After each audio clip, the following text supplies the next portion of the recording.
al doctor José Alejandro Núñez García, que él es una persona que tiene un doctorado en educación superior. Este doctorado lo realizó en la Universidad Central de Christian University en Orlando, Florida. Tiene una maestría en e-learning, aprendizaje electrónico en la Universidad de España, en Sevilla, especialidad en desarrollo y evaluación de la formación a través de Internet. Y también esa especialidad la realizó en Sevilla, España.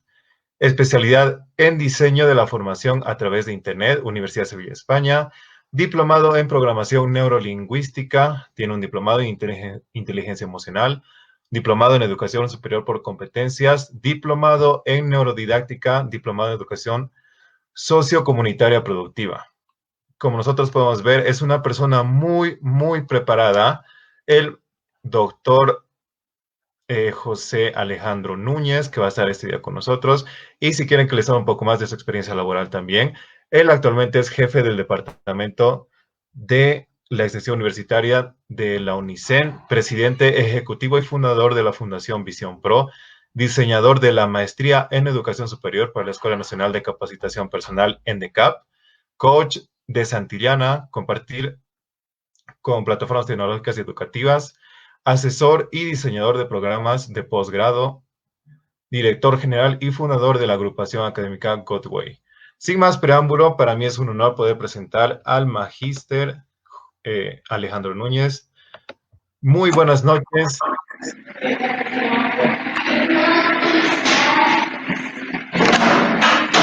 Andrés, muy buenas noches. Te agradezco por la presentación.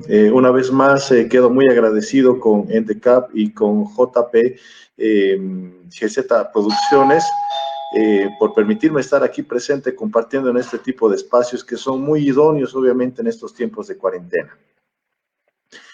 Bueno, creo que podemos dar inicio entonces con lo que es la charla que hemos preparado para el día de hoy, ¿ya?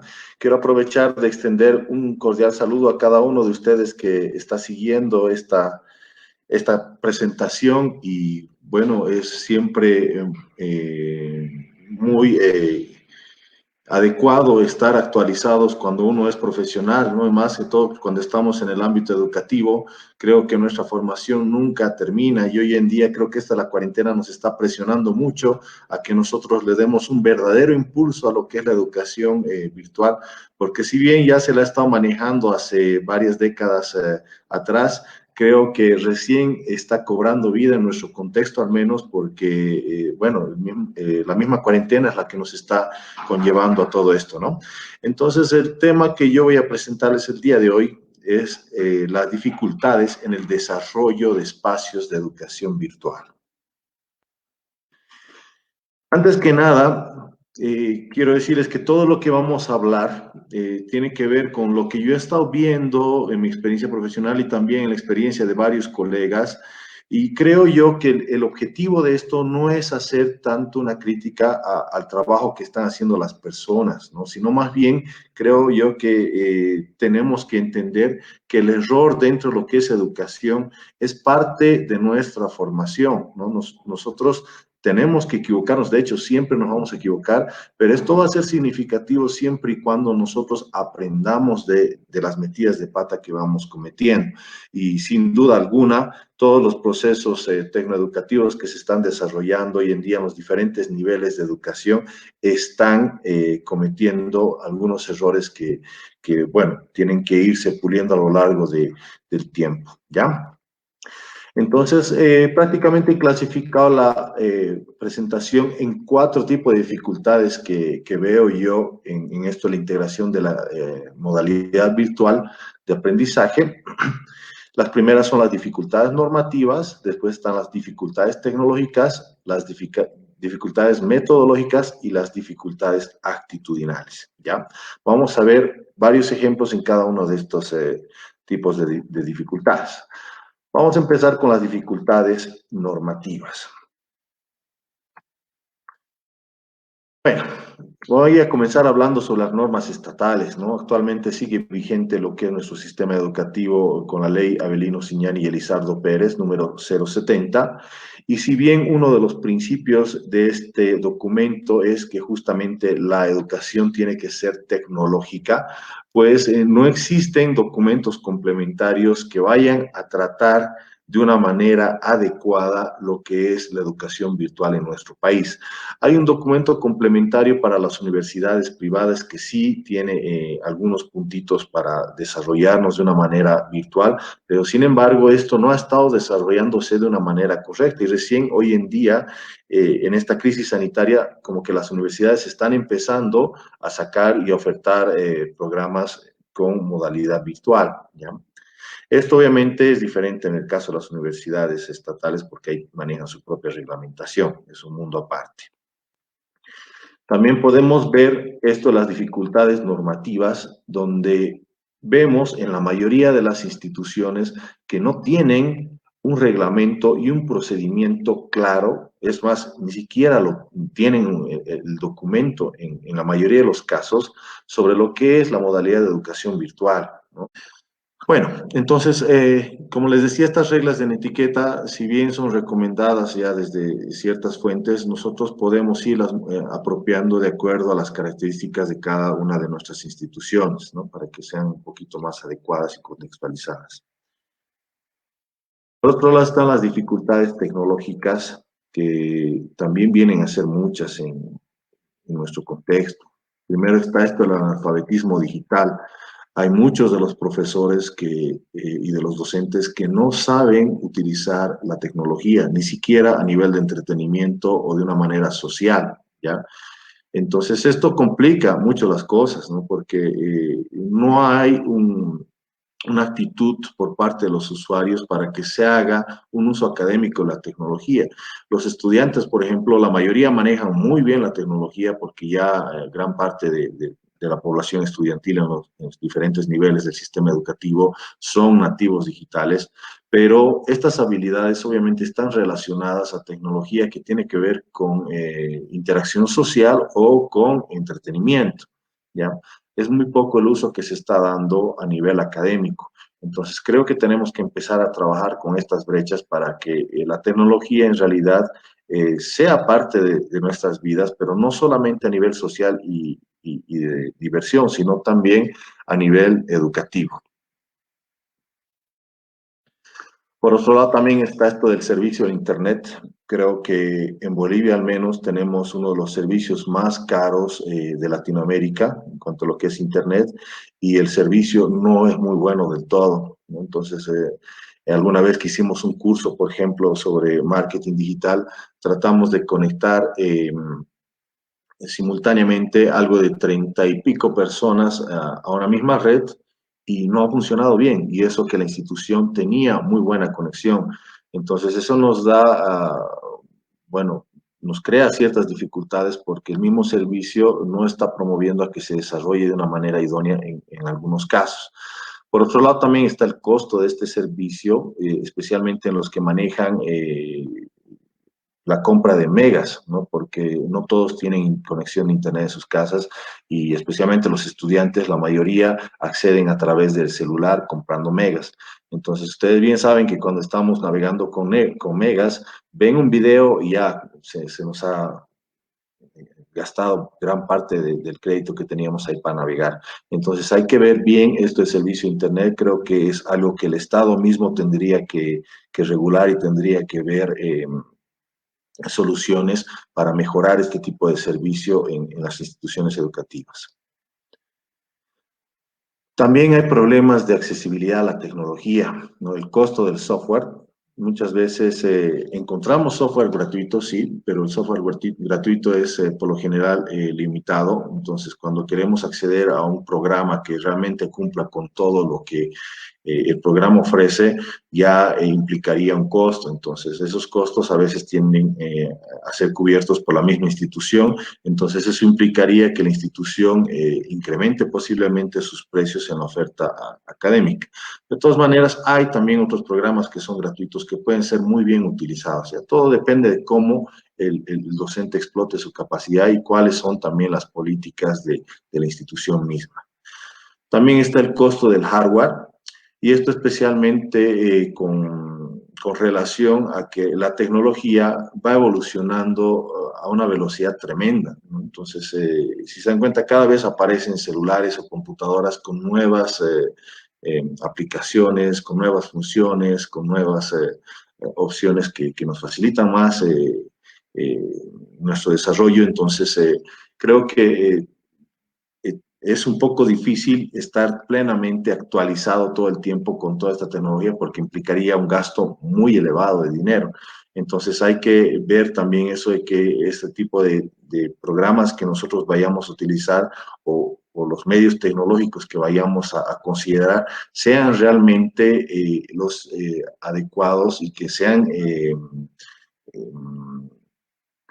bueno, que sean compatibles con la población con la que vamos a trabajar, ¿no? Por ejemplo, aquí hay que ponernos a pensar que casi nadie tiene su computadora portátil, pero casi todos tienen su celular. Entonces, habría que ver herramientas y metodologías que nos ayuden a trabajar una modalidad virtual tal vez más orientada hacia los dispositivos móviles, ¿no? Así vamos a permitir una accesibilidad más masiva. Por otro lado, también están las regiones sin acceso, especialmente en la zona rural, en los contextos rurales. Alrededor del 60% de las instituciones académicas rurales no cuentan con los servicios básicos, entonces mucho menos van a tener conexión a Internet o a la tecnología. Entonces es algo realmente muy complicado. Entonces ahí justamente estamos viendo que esta modalidad educativa muchas veces no va a ser aplicable justamente por el contexto geográfico tal vez en el que nos encontramos. Y bueno, de todas maneras, en las ciudades no tendría que haber ese problema. Ahí sí tenemos acceso, hay el servicio de Internet, hay el acceso a compra de dispositivos, todo eso, ¿no? Entonces tendríamos que analizar bien esa parte.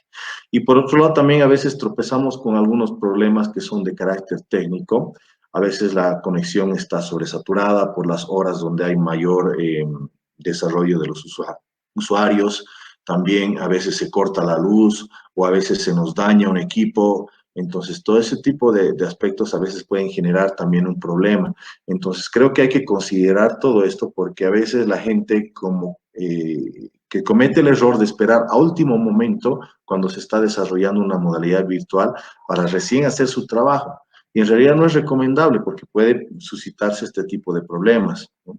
Entonces, como la modalidad virtual no cumple con un horario fijo como en la presencialidad, a veces nos dejamos para último rato las tareas, pero lo ideal sería hacerlo antes con anticipación para que después no estemos con correteos, ¿no? Seguimos con las dificultades tecnológicas. Entonces, acá estamos hablando justamente de las limitaciones del software gratis y del hardware antiguo, y que es lo que les comentaba hace un momento, ¿no? Hay computadoras que ya no, las Pentium 4, por ejemplo, ya no aguantan los programas, el Internet que tenemos hoy en día. Hay programas que se utilizaban hace algunos años atrás que hoy en día han sido reemplazados por otros programas que son mucho más sofisticados, mucho más profesionales. Entonces hay que ir viendo cómo se van a trabajar y de hecho también hay programas y aplicaciones que han desaparecido, ¿no? Había un programa, por ejemplo, que me acuerdo es Mr. One, que era un marcador social estupendo, que ha desaparecido, ya no se lo utiliza. Entonces, eso también depende por el uso que le está dando la misma gente a esa herramienta. Pero creo yo que con este contexto mundial de crisis sanitaria que tenemos, estas herramientas se van a fortalecer tremendamente, ¿no? Muchas de ellas. Por otro lado, están también las dificultades metodológicas, que esto tiene que ver ya con la parte didáctica de cómo nosotros damos clases virtuales, ¿no? Es importante conocer la tecnología, cómo utilizarla, pero también es importante ver cómo le vamos a dar esa metodología didáctica para que realmente hagamos un buen desarrollo educativo a través de la tecnología. Entonces tenemos que evitar el empleo de recursos inapropiados. Muchas veces estamos utilizando recursos desactualizados que conseguimos en Internet, especialmente cuando estamos manejando datos de carácter estadístico, ¿no? un documento que ha sido publicado el año 1990, obviamente no van a tener los mismos datos que un documento que ha sido publicado el mes pasado. Entonces hay que ver bien cuando somos docentes de escoger recursos que realmente estén adecuados al día, ¿ya? Después, por otro lado, están también los recursos largos o pesados. Hay que ser muy estratégicos en Internet y cuando usamos la tecnología para educación.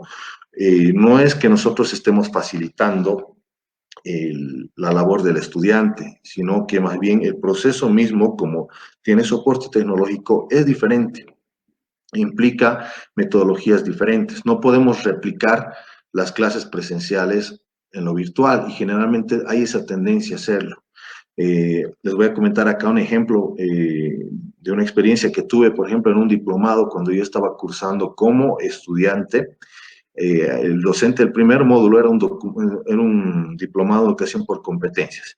Y el docente del primer módulo lo que hizo es subir un PDF a la plataforma de más de 800 páginas. Y su módulo duraba 2 semanas.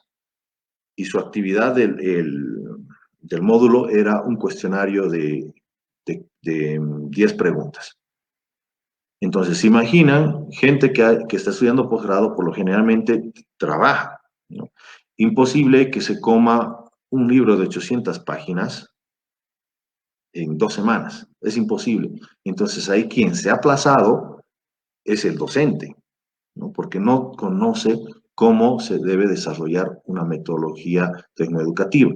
Entonces, los recursos tienen que ser cortos, tienen que ir al grano, las lecturas no tienen que pasar de las 10 páginas, los videos tienen que ser máximo de 10 minutos, ¿no? Porque también hay ese error de que el docente se graba 1 o 2 horas de clases y sube su video pesadote que le va a tardar mucho tiempo editar, que le va a tardar mucho tiempo subir, y a los estudiantes también seguramente le va a costar mucho crédito reproducir ese tipo de material.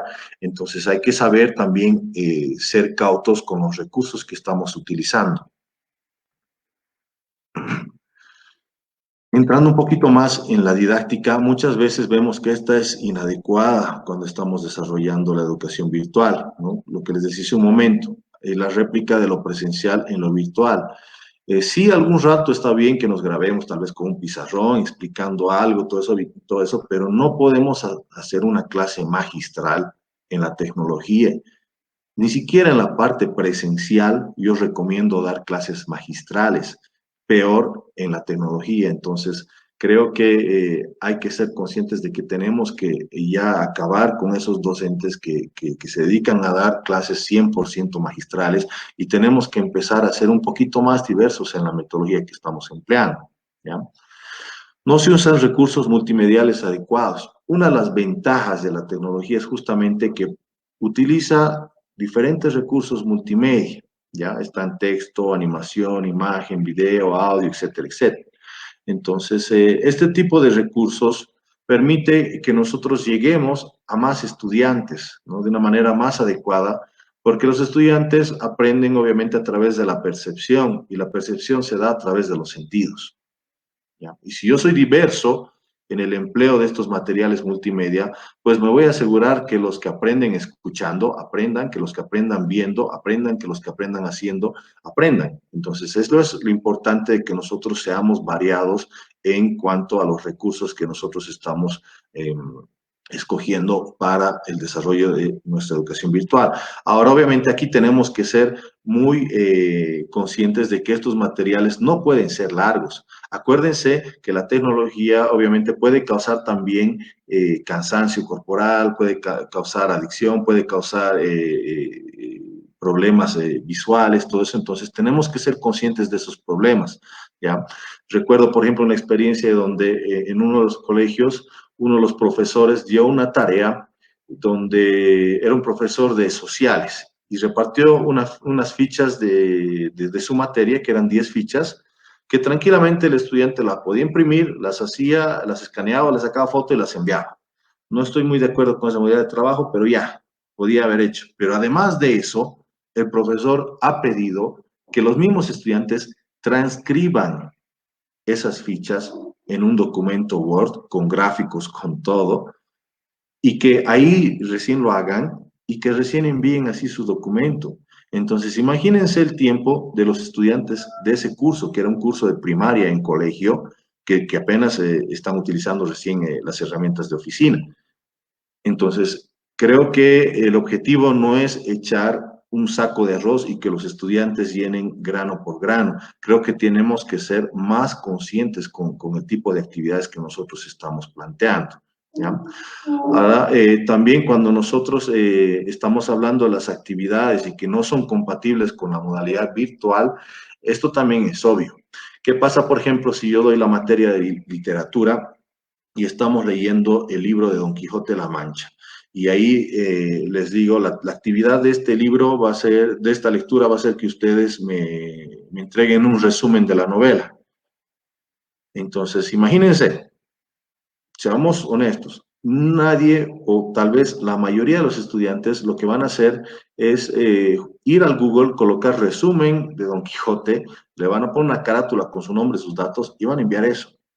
Pero, y en realidad en este caso no están fallando los estudiantes, el que está fallando es el docente porque no está trabajando de una manera compatible con lo que es la modalidad virtual. ¿Ya? Entonces hay que cambiar, ahí tenemos que hacer obviamente trabajos que sean más guiados y que sean más personalizados para que cada uno de mis estudiantes pueda producir algo, ¿ya? Entonces no se promueve un aprendizaje productivo, sino un aprendizaje mecánico y tal vez con tendencia al plagio. Tenemos que hacer que nuestros estudiantes accedan a la información, sí, pero también tenemos que hacer que estos produzcan información, tenemos que pedirles algo, ¿ya? Y ese algo no puede ser algo pues superficial, tenemos que generar un proceso metacognitivo para nuestros estudiantes, para que ellos realmente aprendan, ¿ya? No se desarrollan espacios de trabajo colaborativo e interacción. Hasta ahora no he logrado ver casi nada de espacios donde se hagan trabajos en grupo a través de la tecnología y existen las herramientas, ¿no? Las wikis, por ejemplo, y las redes sociales son herramientas que se pueden explotar muy bien con lo que es el trabajo colaborativo y además que es una forma también de dejar evidencia ahí. Pero la cosa nuevamente es que el docente tiene que identificar cuál va a ser la metodología adecuada para utilizar este tipo de herramientas, ¿ya? No, porque no es dar cualquier cosa por dar. Y otra cosa que tenemos que entender es que dar tareas no es lo mismo que dar clases en educación virtual. Y hay muchos docentes y muchos profesores que están haciendo esto, ¿ya? Están dando solamente tareas, envían una ficha o envían el enlace a un video y piden un resumen o envían una lectura con unas 2 o 3 preguntas. Y creo que la educación virtual es mucho más provechosa. Creo que no podemos limitarnos a ese tipo de actividades y tenemos que empezar a ser un poquito más creativos, aprovechando de las miles y miles de herramientas que tenemos a nuestra disposición, ¿ya? Por otro lado, los horarios y plazos de trabajo también son importantes. He podido ver también profesores que dan clases, bueno, que suben una tarea a un grupo de WhatsApp que han creado un día, supongamos el 20 de abril, y piden la tarea para el 21 en la noche. Entonces, no podemos dar un plazo tan pronto porque no están todos conectados a su vez y especialmente si estamos trabajando con niños, muchas veces los niños mismos no reciben esa información de manera directa, sino que la reciben a través de sus padres. Entonces, a veces sus padres recién al día siguiente están viendo, recién cuando vuelven de su trabajo le están diciendo al niño qué tiene que hacer, el tiempo es insuficiente. Entonces, hay que ser un poquito más estratégicos con esto. Y por otro lado, también considerando que la accesibilidad a la tecnología no es algo que todo el mundo tiene, entonces tendríamos que ver estrategias que sean diferentes y que vayan a facilitar un poquito más este proceso. Por ejemplo, podríamos hacer que todos los lunes se envíen de todas las materias, todas las actividades, todo eso que tengan que hacer, así el estudiante sabe que los lunes van a estar todas las instrucciones, ahí sabe los plazos que tiene que cumplir y ahí va desarrollando el trabajo que tiene que realizar. Ahora también tenemos que entender que cuando estamos trabajando a través de la metodología, puede que nosotros demos una tarea a través de la metodología, pero la realización de esa tarea no siempre puede involucrar a lo que es la tecnología. Podemos hacer que el trabajo sea offline o que sea un trabajo que se lo haga con recursos así presenciales y que después el estudiante suba algún producto que se le pida, ¿ya? Entonces eso también hay que ver para trabajar un poquito esta parte didáctica. También hay dificultades con la comunicación, ¿no? He podido ver, por ejemplo, colegas que dan varios grupos en varios semestres y entonces empiezan a crear un grupo para cada materia o una herramienta para cada semestre o para cada grado. Entonces se les va acumulando, ¿no? Y peor aún si es que escogen una herramienta para uno, otra herramienta para otro, entonces se empieza a generar un caos porque es mucha información. Imagínense tener un profesor que tenga 5 cursos o un docente que tenga 5 semestres, que tenga, por decirles, unas 8 o 9 materias.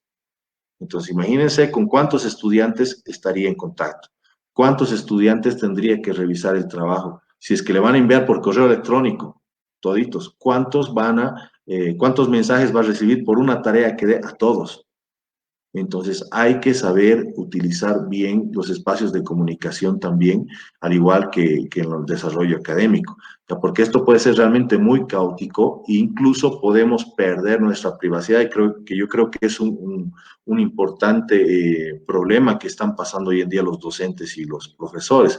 Todo el mundo ahora tiene el contacto porque todo el mundo empezó a hacer grupos de WhatsApp y todo el mundo empezó a agregar a los profesores en sus contactos de Facebook. Entonces, no hay momento en que los profesores y los docentes podamos descansar, ¿ya? Y esto es porque justamente no hemos establecido un canal claro, un canal determinado por nosotros mismos a los cuales se acate, ¿no? Estamos cumpliendo a veces caprichos o exigencias, ¿no? El papá dice, le puedo llamar por teléfono, le puedo enviar por Facebook, le puedo enviar por WhatsApp, le puedo enviar por la plataforma, le puedo enviar por la herramienta tal, o sea, y ahí se nos empieza a complicar porque empieza a llegarnos todo de todo lado, ¿ya? O los mismos estudiantes están pidiendo eso. Entonces, creo que somos nosotros los que tenemos que tener las herramientas claras que vamos a utilizar, tanto para el desarrollo académico virtual, como también para comunicarnos con nuestros estudiantes directamente con ellos o a través de sus papás, si es que vendrían a ser estudiantes de cursos más abajo, ¿no? De corta edad. Hay que ser muy claros con las consignas que nosotros estamos planteando a veces, porque hay que entender que cuando nosotros estamos comunicando algo de una manera escrita, no estamos recibiendo esa comunicación que nos da el lenguaje corporal, ¿ya?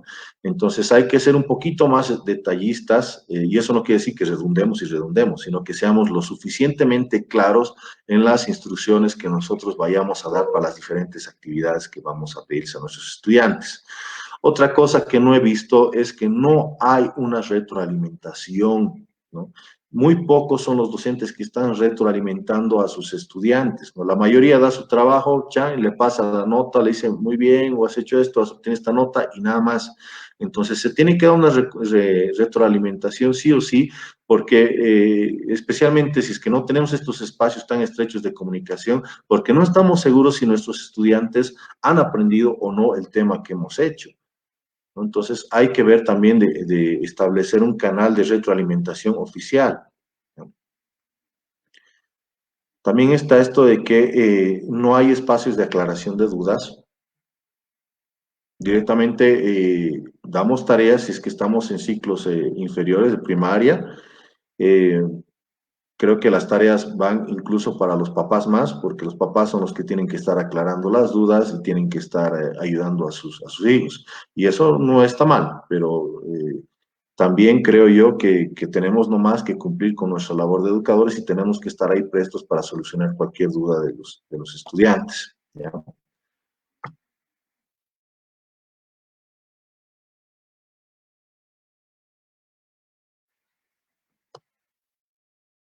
¿Cómo está pasando? Allá.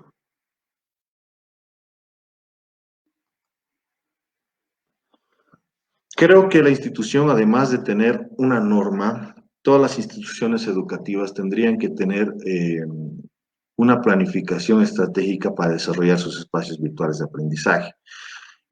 Obviamente la coyuntura ha hecho de que todos como locos empecemos a dar clases virtuales a la de Dios, ¿no? Y los docentes han empezado a dar a lo que podían, ¿no? Unos con algunas herramientas, otros con otras.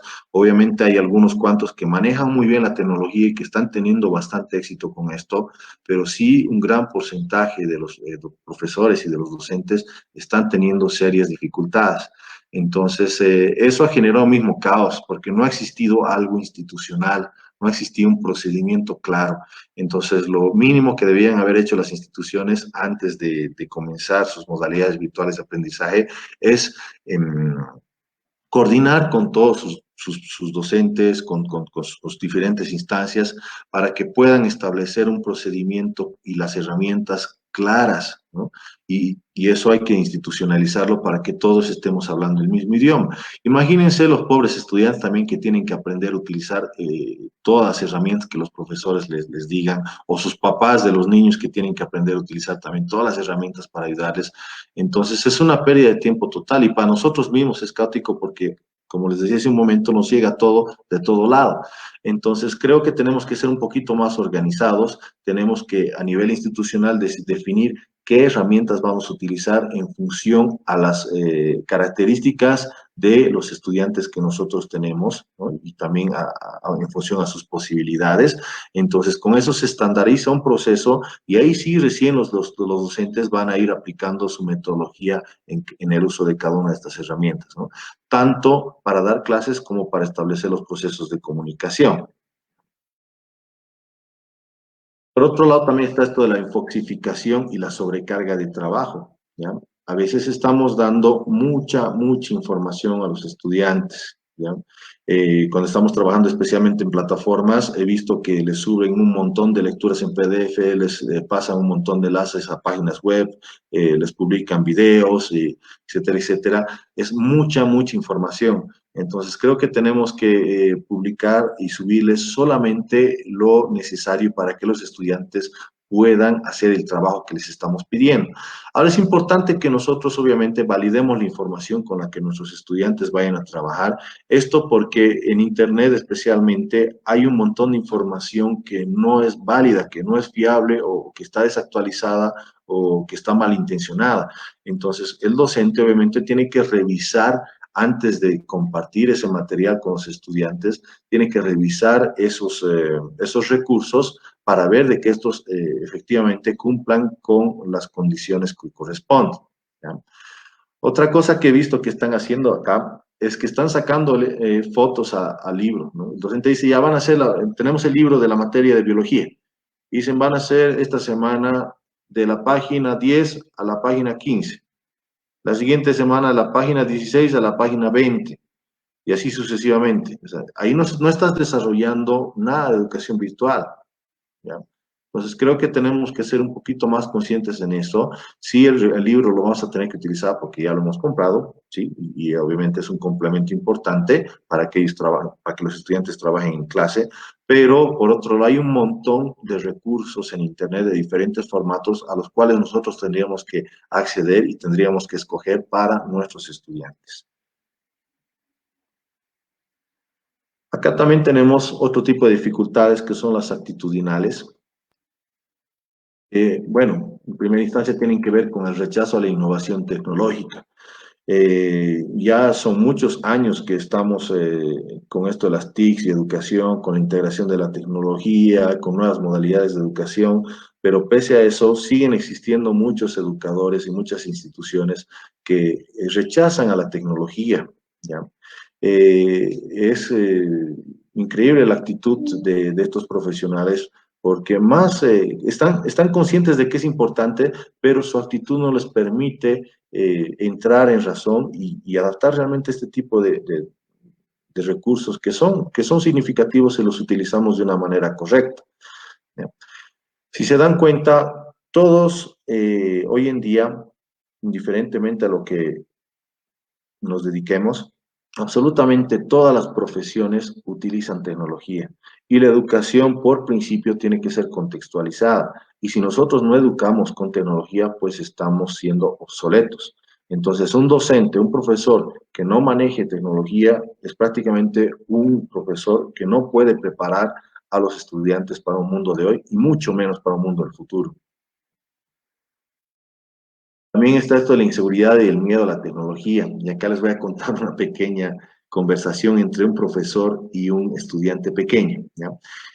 Da una tarea al profesor, el estudiante va a su casa, hace la tarea y trae un tremendo documento ahí de todo el tema que le pidió el profesor. Y el profesor le dice, pero Juanito, ¿de dónde has sacado tanta información? Ni yo tengo eso. Y el estudiante le dice, lo encontré en internet y creo que es bastante como para que podamos desarrollar la clase. Y ahí el profesor le dice, mira, Juanito, no deberías usar internet, es muy peligroso. Y ahí el estudiante le dice, sí, profe, y usted no debería salir de su casa porque también es peligroso. Entonces, no se trata de rechazar o de dejar de usar la tecnología por miedo. Sí implica sus riesgos, tiene sus dificultades, pero al igual que en el mundo presencial, va a ser mucho menos la posibilidad de que nos engañen o de que algo malo nos pase si nosotros nos desarrollamos en este mundo y lo conocemos, ¿no?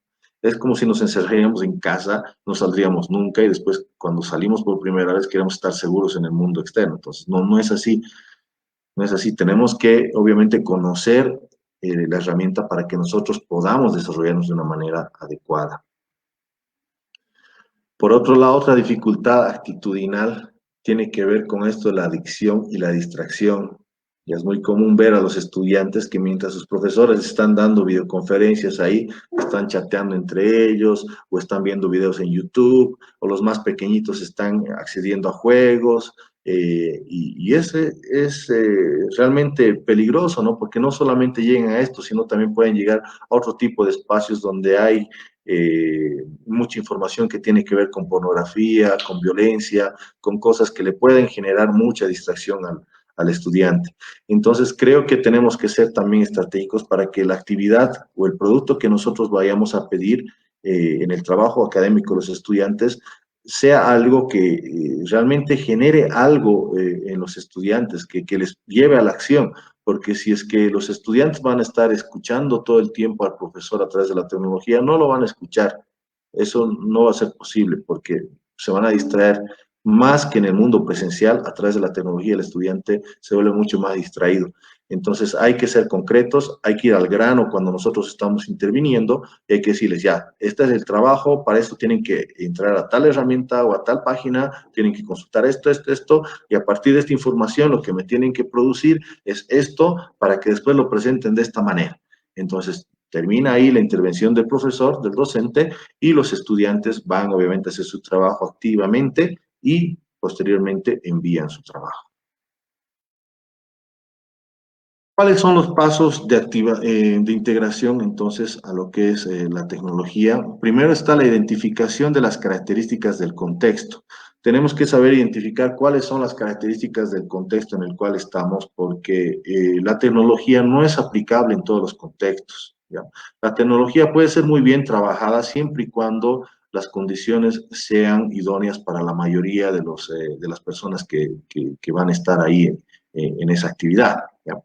Después está la identificación de los recursos y metodologías adecuadas. Hemos hablado un poquito de algunas herramientas que se pueden utilizar. Hay los foros, las videoconferencias, los chats, están las redes sociales, las wikis, los blogs, las plataformas LMS. Hay varias herramientas, pero así también como hay herramientas, también hay metodologías adecuadas, ¿no? Están las web quests, por ejemplo, acá están los aprendizajes basados en problemas, está también esta metodología del diario reflexivo, entonces, y del portafolio electrónico. Entonces, hay diversas metodologías que son más compatibles con el desarrollo de un modelo educativo virtual. Entonces, hay que conocer tantos recursos como metodologías para que recién a partir de eso podamos planificar correctamente nuestra clase virtual, ¿ya? Que no es lo mismo una clase virtual que una clase presencial, no es que yo voy a tener ese mismo periodo de tiempo, nada de eso, ¿no?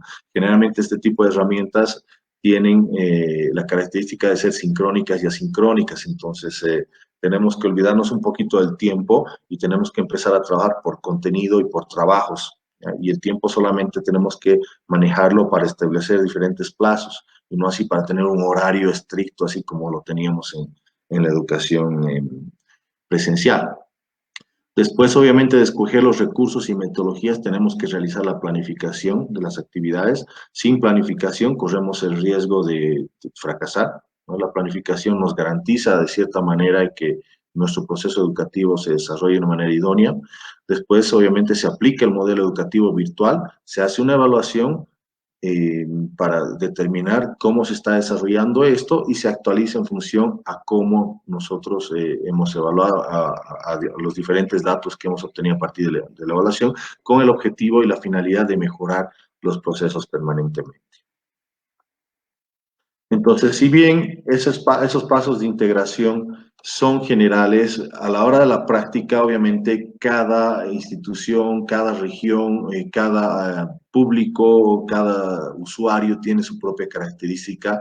Entonces, tenemos que ser lo suficientemente inteligentes como para cuestionarnos bien cuál es el contexto en el cual nos encontramos en cada caso, ver las posibilidades que tenemos y también plantear una idea concreta para realizar este espacio de educación virtual. Y por último, creo que en todo este proceso no debemos olvidar que lo que más importa es el estudiante. ¿Ya? Dentro de lo que es educación, el estudiante es el sujeto más importante. ¿Ya? Aquí no tenemos que mostrar cuánto sabemos, sino más bien cuánto estamos logrando que nuestros estudiantes aprendan. Y la tecnología en este caso es el medio por el cual nosotros estamos haciendo nuestro trabajo. Si nuestros estudiantes no están aprendiendo, pues nosotros nos estamos aplazando. Simplemente eso. Entonces, Andrés me va a ayudar con las preguntas que vayan a surgir para que podamos ir respondiendo si es que hay alguna duda. Claro que sí. Muy buenas a todas las personas que ya estaban con nosotros en esta noche. Agradecer al doctor Núñez por estar compartiendo esta magnífica presentación. Ahora, a todos nuestros participantes, si tienen alguna pregunta, por favor, la pueden hacer en este momento y con mucho gusto el doctor va a estar respondiendo a todas sus dudas.